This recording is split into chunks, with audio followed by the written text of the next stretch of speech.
Halo people, kembali lagi dengan kami Darwis Angel. Saat ini bersama saya Sandra. Saya Rizka. Saat ini kami sedang berada di The Entrance Arcadia, Green Park, Simatupang. Bersama pakar kami yang tidak lain tidak bukan Bapak Charlie Siregar. Gimana Bapak, apakah sehat-sehat sekarang? Alhamdulillah. Wah, sepertinya lagi sibuk ya aktivitasnya. Padat. Ya, rutinitas aja sih. Oke, jangan lupa suplemen vitaminnya ya Pak ya tiap hari ya. Pasti. Oke, sebelum kita mulai videonya jangan lupa like, Komen. dan Apa? Subscribe. videonya agar kalian tidak ketinggalan berita-berita terbaru.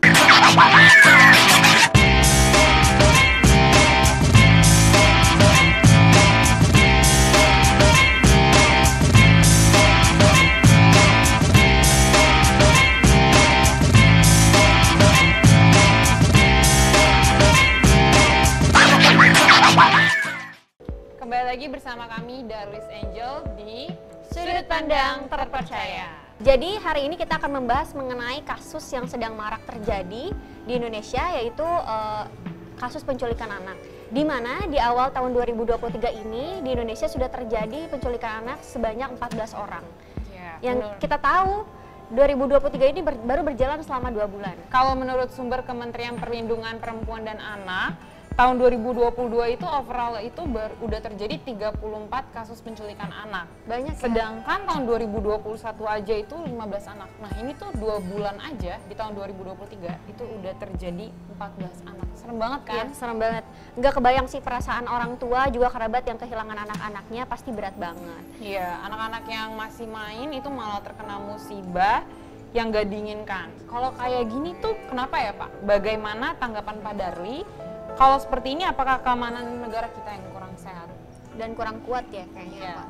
Oke, sebelum saya menjawab tentunya pada kesempatan ini kita turut prihatin ya Iya, betul-betul. atas kejadian yang menimpa terhadap keluarga yang anaknya kehilangan. Iya.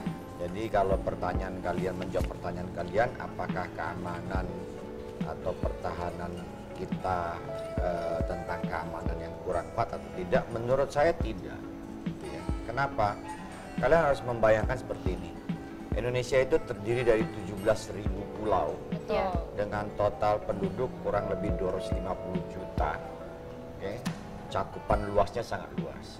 Sementara kekuatan kepolisian Indonesia saja, Republik Indonesia, itu 500.000. Kamu kebayang perbandingannya 250 juta dibagi 500.000, satu berbanding berapa gitu ya. Nah, kalau kita bicara keamanan, tentunya pemerintah Republik Indonesia sudah punya program. Iya. Tapi kan programnya yang sifatnya nasional. Betul. Tidak dapat menyentuh sampai tataran ke bawah gitu Iya. ya. Sehingga apa yang sebenarnya perlu dilakukan gitu ya. Iya. Sama dari awal kita bahas di YouTube channel ini, kita bicara tentang sense of security awareness. Dimulai dari siapa? Ya dimulai dari kita. Dimulai dari rumah gitu ya. Jadi apa yang perlu kita lakukan gitu ya? Ya. Pertama, ternyata kebayang nggak nih sama kalian ya? Ini serunya menurut saya. Terbayang nggak sama kalian? Ternyata tugas keamanan itu bukan hanya tugasnya petugas keamanan. Iya. Dalam kehidupan kita sehari-hari, mulai dari rumah, terus masuk ke lingkungan masyarakat setempat, lingkungan RT, RW, kelurahan, kecamatan, terus juga meningkat sampai dengan skala nasional. Ya kita harus mulai mampu membangun sense of security awareness. Betul. Gitu ya, sehingga yang paling penting adalah, dan saya berharap pemerintah punya program ini gitu ya. Program apa? Yang memberikan pendidikan sejak dini gitu ya tentang keamanan terhadap anak-anak. Betul. Ya. Jadi pendidikan keamanan yang diberikan sejak dini terhadap anak-anak. Kenapa? Ya secara harfiah kan anak-anak ini anak yang ingin bebas, Ya, ingin masih bermain ingin di tempat bermain. umum Ya, ya. betul. Dan akhirnya apa? Memang ada mereka belum punya sense nih, Betul. gitu ya. Tapi kita harus memberikan pendidikan keamanan sejak dini. Betul Iya. betul. Dia Karena diberitahu. pendidikannya dari awal ya Pak Iya. ya. Iya. Sehingga kita mampu menekan. Nah, saya berharap sekali pemerintah akan membangun program ini. Karena kalau melihat tadi baca data yang disampaikan dari Kementerian KPPPA ya, KPPA. Oke, yang disampaikan oleh Rizka tadi, miris kok tingkat penculikan anak naiknya cukup Cepat. tinggi gitu ya. Kalau misalkan ajaran bela diri sejak dini itu disarankan nggak ya? Selain dari pendidikan keamanan dia ya. Kalau bela diri kan bisa diajarin dari awal mungkin ya. Jadi dia dikenalin dari sejak SD mungkin atau TK gitu. Ya, bicara kalau kita latihan bela diri, tentunya kita bicaranya konteksnya lebih kepada personal protektif gitu ya, lebih kepada personal protektif. Jadi orang mau pintar bela diri sejak kecil, kalau dia nggak punya sense, ini potensi ini bisa juga dilakukan.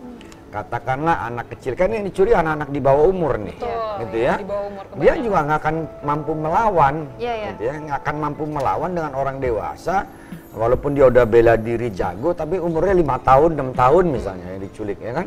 Iya. Nah, ini nggak akan berefek, tapi bukan berarti latihan bela diri tidak penting. Itu penting karena ada hal lain yang anak-anak juga bisa membangun disiplin, bisa sehat, memiliki jiwa kesatria, sportivitas, seperti itu gitu ya. Namun sekali lagi yang saya sampaikan adalah ya harus diberikan pelajaran ya, mulai dari rumah gitu ya, lingkungan kita, di sekolah ya, tentang pelajaran tentang keamanan atau sense of security awareness yang harus diberikan kepada anak-anak sejak dini. Betul. Dari pengalaman Bapak nih ya, proses pencarian anak yang hilang atau diculik itu seperti apa sih Pak? Terus cara kita nge-track jejaknya itu pakai apa Pak? Oke, kalau bicara yang hilang tentunya banyak orang ya, para investigator gitu ya, itu harus mendengarkan dulu gitu ya, jalan ceritanya dari orang tuanya. Apa itu kebiasaan anak gitu ya. Anak biasanya bermain di mana, anak biasanya bermain dengan siapa, biasanya jam mainnya jam berapa sampai jam berapa gitu ya.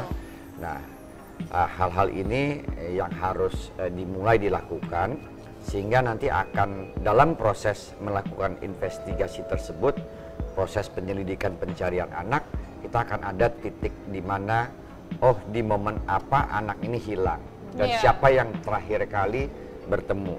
Nah dari sini kita memulai. Dan jangan, nah ini juga yang perlu saya sampaikan, kita tidak bisa menggantungkan sepenuhnya kepada aparat keamanan, gitu ya.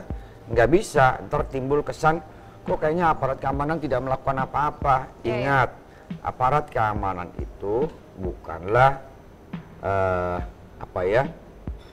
orang yang mampu melakukan kayak simsalabim. Iya, bukan Tuhan ya. Jadi dia Tuhan, makanya kalau melihat seperti itu, mari kita berperan juga, mulai dari siapapun lingkungan. Iya, kayak dari masyarakat sekitarnya juga ya. Betul. Tapi kan kadang terbantu juga dengan adanya CCTV ya Pak di lingkungan sekitar. Iya kan, tapi tidak semua orang pasang CCTV. Iya, betul. Iya Gitu juga. ya. Coba perhatikan.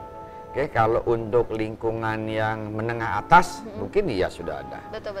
Tapi coba lihat yang diculik sekarang. Buntutnya apa? Bukan minta tebusan kok. Tapi dijadikan. Bukan minta tebusan, dijadikannya macam-macam. Iya, Iya, organnya Kalau diambil, dijual ya, Pak. tujuannya yang diculik itu adalah anak-anak menengah atas, pasti minta tebusan. Iya. Betul. Tapi ini menengah bawah. Iya. Oke, coba deh baca beritanya semua. Aduh, ngeri-ngeri ya guys kalau kita Iya. baca beritanya, kalau misalkan yang diculik itu dari kalangan menengah ke bawah, karena benar-benar sesadis itu.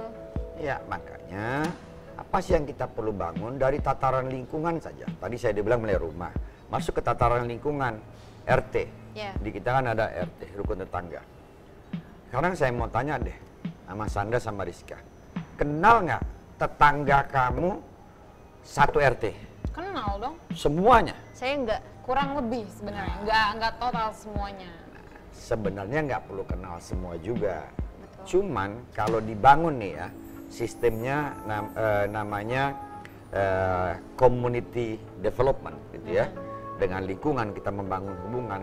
Lalu kita bangun namanya, ada di istilah keamanan itu neighborhood watch program. Oke? Program membangun hubungan kemasyarakatan. Oke? Sandra tinggal di daerah mana, rumahnya Sandra di sini. Sandra harus kenal betul tetangga depan rumah, belakang rumah, kanan rumah, kiri rumah. Ini udah lebih dari cukup. Tapi seluruh orang di Republik ini melakukan hal yang sama. Oke?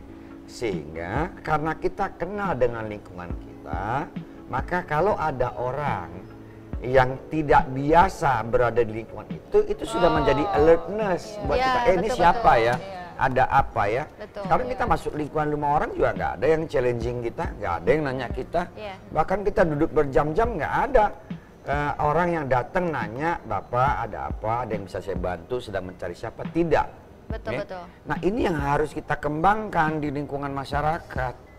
Sehingga dengan hal ini yang terjadi, kita mampu menekan potensi penculikan anak ke titik terendah.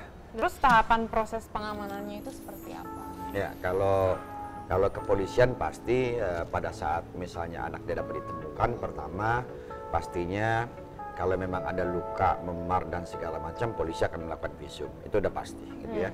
Yang kedua, anaknya harus dilakukan pendampingan. Kenapa? Pasti anaknya ini traumatik, gitu ya. Sangat trauma gitu ya. Dia mungkin entah hilangnya berapa hari, mau sehari, 2 hari, anak-anak ini pasti mental psikologisnya terganggu. Betul. Dan Karena pemerintah dia biasanya pemerintah biasanya juga akan menyiapkan pendampingan, ada psikolog anak mungkin yang akan mendampingi. Seperti itu. Tapi ini menjadi pembelajaran juga ya sebenarnya kalau misalkan untuk rakyat Indonesia itu masih kurang tingkat kesadaran sesama tetangga. Betul. Jadi misalnya kalau zaman dulu itu di zaman saya ya, tetangga itu saling kenal. Jadi kalau misalkan saya tidur siang saya nggak main, tetangga saya tuh nanya Sandra kemana gitu. Nyari. Ya, itu kan bagian dari bentuk kepedulian. Ada hal yang tidak biasa, terus menjadi atensi. Iya, betul. Kalau sekarang kan bodo amat, gitu ya. Masing-masing. Nah, ini yang harus dijaga gitu loh. Sama program tadi yang saya bilang gitu. Apa sih anak ajarin tentang keamanan sejak dini. Terus penculikannya coba lihat. Penculikan terjadi di mana saja. Pertama di public area. Kedua di area sekolah pun terjadi. Bisa terjadi. Nah, pertanyaan saya adalah ini sekolah-sekolah punya program nggak untuk mengamankan siswanya yang dititipkan orang tuanya bersekolah di lingkungan itu. Karena ada kejadian saya baca juga terjadi di sekolah. Iya, betul. Nah, maka sekolah harus buat program itu. Misalnya apa? Nggak boleh anaknya pulang kalau tidak dijemput. Betul. Penjemputnya juga harus terdaftar. Kalau misalnya ada neninya atau babysitternya, harus terdaftar. Betul. Terus kalau misalnya tidak ada babysitternya, hanya dijemput oleh supirnya harus terdaftar. Kalau misalnya dalam kondisi tertentu karena sesuatu dan lain hal, babysitter atau supir tidak bisa menjemput, maka orang tua harus berkomunikasi terhadap wali kelasnya. Betul. Nah, seperti itu. Pelajaran yang kita dapat hari ini sangatlah bermanfaat ya teman-teman, untuk kita juga teman-teman di rumah. Saya sangat prihatin dengan apa yang telah terjadi saat ini. Semoga keluarga yang ditinggalkan cepat bertemu dan berkumpul kembali dengan keluarganya. Diberikan ketabahan, juga kejahatan penculikan di Indonesia akan semakin mengurang. Amin. Jangan lupa share video ini ke teman-teman kamu. Nantikan episode selanjutnya hanya di Sudut Pandang Terpercaya. Jangan lupa like, komen, juga subscribe YouTube channel. Terima kasih. Bye.